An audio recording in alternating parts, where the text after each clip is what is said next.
He earnestly entreated her prayers, whereupon St. Ludgard with all her nuns set themselves with all their might to make intercession for his deliverance. But no sign came that their prayers were answered, and for all we know, after 5 centuries, the poor wretch may still be plunged in those horrible pains from which he begged so earnestly to be delivered.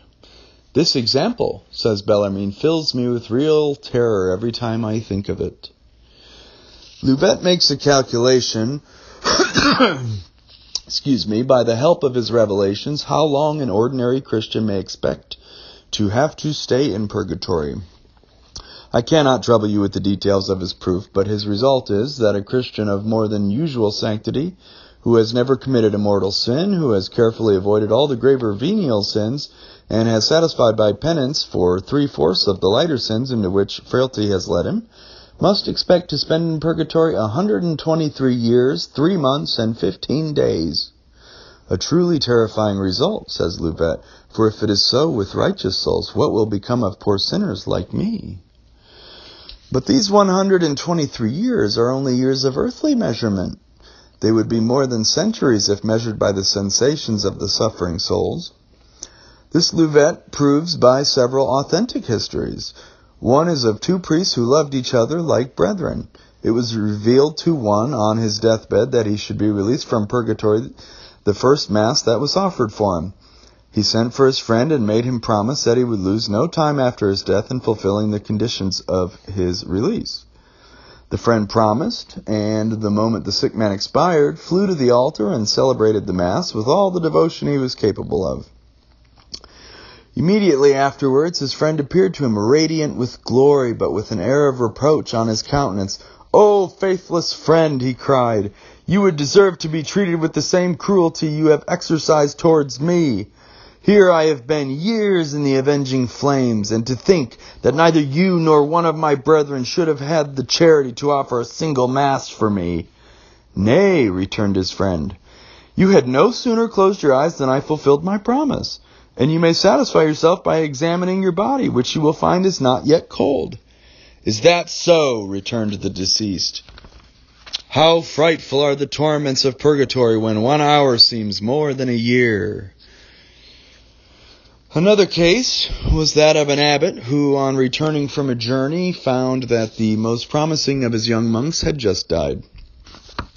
As the abbot was praying in the choir after matins, he saw a phantom enveloped in flames.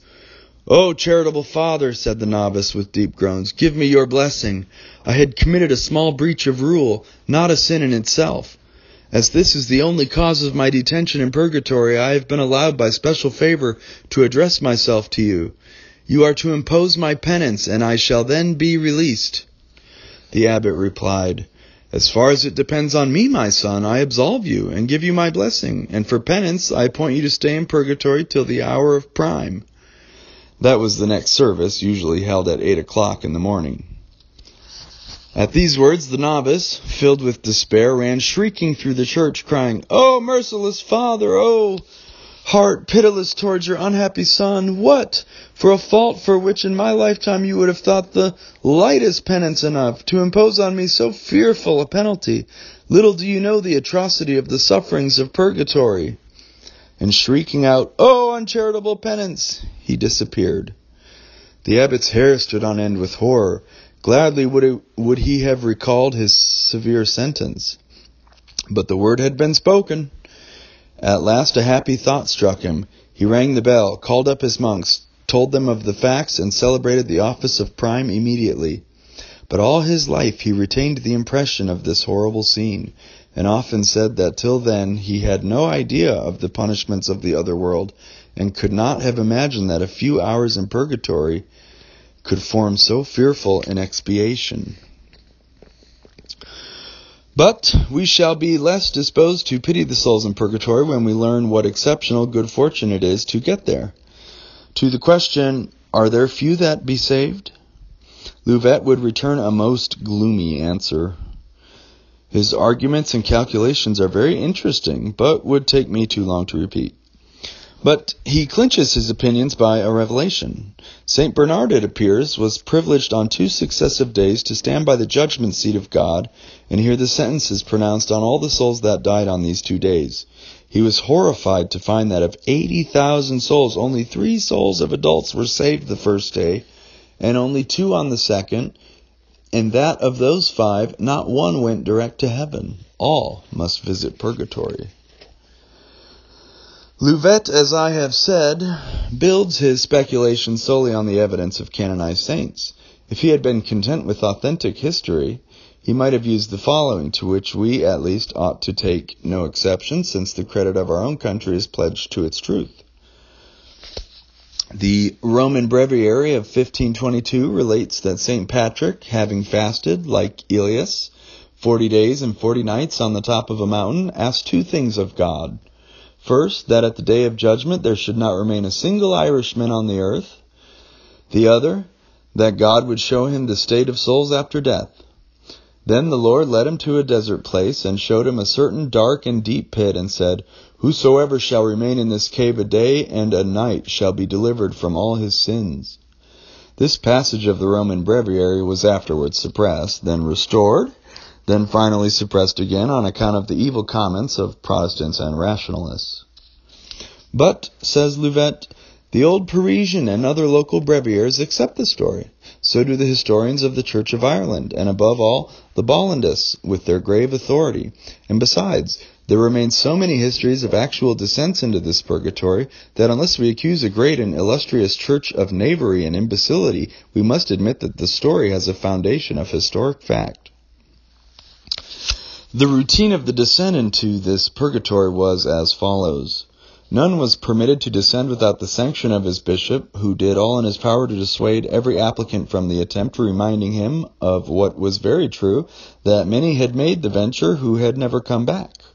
If, notwithstanding, the postulant persevered, the bishop gave him a letter to the prior of the monastery, which was at the place, who also tried to turn him aside from the dangerous enterprise. If the candidate persisted, he was shut up in the church for 15 days, fasting and prayer. Then, confessed and communicated, was sprinkled with holy water, and led in procession, with singing of litanies, to the mouth of the grotto. There the prior made a last appeal.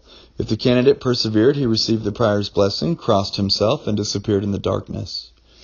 The prior waited a little to see if he would come back. If not, they shut the door and returned in procession to the church. Next day they returned with processions and litanies as before. If the adventurer was there, they led him back, singing the Te Deum. If not, they returned the next morning. If he did not then appear, the prior sadly locked the door of the abyss, and they gave him up for lost. As an aside, I find that the real authority for this count of St. Patrick's Purgatory is O'Sullivan Bear's History of Ireland, in which is translated the narrative given by a Spanish nobleman named Ramon of his visit to the place. Ramon grossly abused the proverbial liberty of travelers. Some successful adventurers have left records of the sufferings of purgatory, which they not only saw but participated in. But Louvet, as I said, declines to use these histories in his treatise. Any of you who have read Carleton's story, of the Long Derg Pilgrim, will have learned how the descent was conducted in our degenerate days.